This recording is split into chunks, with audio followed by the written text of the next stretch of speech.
আসসালামু আলাইকুম, সবাই কেমন আছেন? আশা করি সবাই ভালো আছেন। আলহামদুলিল্লাহ আমিও ভালো আছি। আজকে রান্না করেছি সবজি খিচুড়ি পাতলা করে, শীতকালীন সবজি দিয়ে। তো আপনারা কে কে পাতলা খিচুড়ি পছন্দ করেন সবজি দিয়ে অবশ্যই জানাবেন। ঠান্ডা ঠান্ডা ওয়েদারে কিন্তু পাতলা খিচুড়ি খেতে খুবই মজা। তো দেখুন আপনাদের সবগুলো উপকরণ দেখিয়ে দিচ্ছি কী কী দিয়ে আজকে খিচুড়ি রান্না করেছি।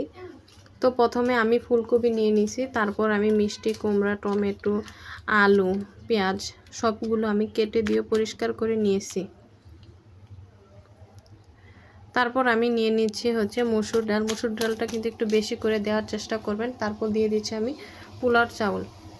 তো পোলার চাউল দিয়ে কিন্তু খিচুড়ি রান্না করলে খুবই মজা লাগে। এই তো আমি সবগুলো কেটে দুই উপকরণগুলো আমি রেডি করে নিয়েছি। এখন আমি পাতিলে পেঁয়াজ দিয়ে হালকা করে ব্রাউন করে আমি ভেজে নিচ্ছি। তো এখানে আমি 1.5 চামচ পরিমাণ আদা বাটা, 1 চামচ পরিমাণ রসুন বাটা দিয়ে ভালো করে ভেজে নিয়েছি। তো এখন আমি সব ধরনের মশলা দিয়ে দিব একে একে। তো এই তো পরিমাণ মতো দিয়ে দিচ্ছি হলুদের গুঁড়ো, তারপর পরিমাণ মতো দিয়ে দিব মরিচের গুঁড়ো, দিয়ে দিব ধনিয়ার গুঁড়ো, স্বাদ মতো লবণ।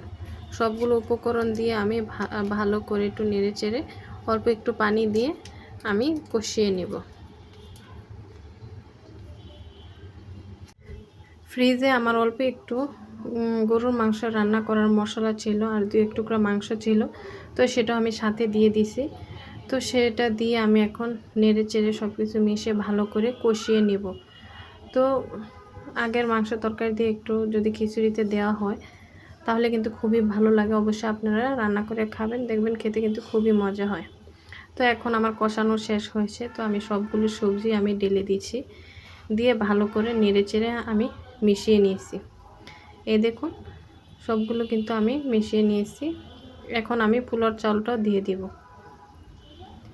পোলার চাউলটা দিয়ে আমি নেড়ে চেড়ে আবার সব কিছু মিশিয়ে নেব। নিয়ে আমি এখন পরিমাণ মতো পানি দিয়ে দিব। শীতকালে কিন্তু ঠান্ডা ঠান্ডা ওয়েদারে পাতলা খিচুড়ি খেতে কিন্তু খুবই ভালো লাগে। আমরা কিন্তু প্রায় সময় শীতকালে পাতলা খিচুড়ি রান্না করে খাই, বিভিন্ন রকমের ভর্তা দিয়ে, আচার দিয়ে। কিন্তু সবচেয়ে থেকে বেশি ভালো লাগে আচার দিয়ে খেতে খিচুড়ি। আগে কিন্তু আচার দিয়ে খেতাম না, তারপর আমি আমার ননাসের ছেলে মেয়েদের কাছ থেকে আচার দিয়ে খিচুড়ি খাওয়া শিখেছি।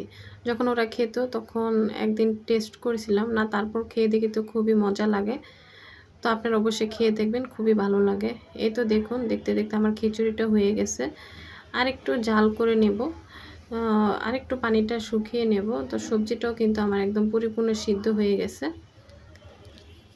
তো এই যে দেখুন আমি একটু ভালো করে নেড়ে চেড়ে নিচ্ছি।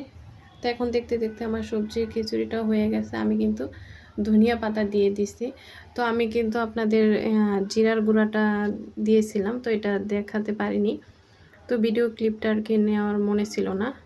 তো এই দেখুন আমি ভালো করে নেড়ে চেড়ে মিশিয়ে নিচ্ছি।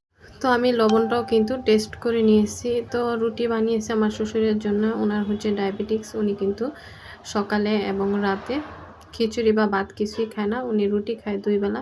তো তার জন্য আর কি রুটি বানিয়েছি। এই তো দেখুন খিচুড়িটা রেডি হয়ে গেছে, আমি প্লেটে সাজিয়ে নিয়েছি খাওয়ার জন্য। তো এখানে হচ্ছে চেপার ভর্তা আর হচ্ছে আচার। আমি কিন্তু মূলত আচার দিয়ে খাবো। খিচুড়িটা যেভাবে রান্না করেছি আমি সব ধরনের মশলা একটু বেশি বেশি করে দিয়েছি, ভর্তার কোনো প্রয়োজন নেই। তো খিচুড়িটা খেতে কিন্তু খুবই মজা হয়েছে। দেখুন আমি আপনাদের দেখাচ্ছি। তো প্রথম কিন্তু আমি একটু ভর্তা দিয়ে নিয়েছি। খিচুড়িটা খেতে কিন্তু খুবই মজা হয়েছে। অবশ্যই আপনারা সব ধরনের সবজি দিয়ে রান্না করে খাবেন, খুবই ভালো লাগবে। তো এখন আমি ভর্তা দিয়ে আচার দিয়ে দুটোটা দিয়ে ট্রাই করে খাচ্ছি, খেতে কিন্তু খুবই ভালো লেগেছে। শীতের সকালে পাতলা খিচুড়ি, গরম গরম পাতলা খিচুড়ি খেতে কিন্তু অসম্ভব মজা। তো অবশ্যই আপনারাও পাতলা খিচুড়ি রান্না করে খাবেন।